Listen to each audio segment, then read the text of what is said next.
นคุณเพียงเกินคุณบ่ได้โดนหน้าตาท่าใจงามบาดใจบาดตา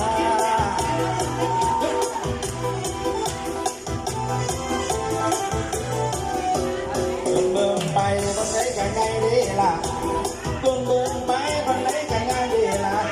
บ้านใดกันนะเราชนะใจบอกลองเบิ่งตีสิวสิดิ้ง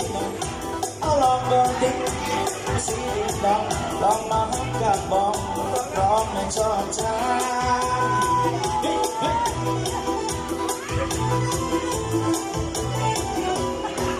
ยังเลยบอกเคยคงจักเรียงได้เรียงเลยบอกเคยคงจัก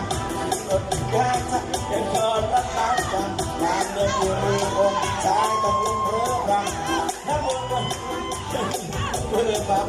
หน้าตากำมังขอกอดปัดจับได้บ่นอนเลยสงสัยชอบจะได้ซ่า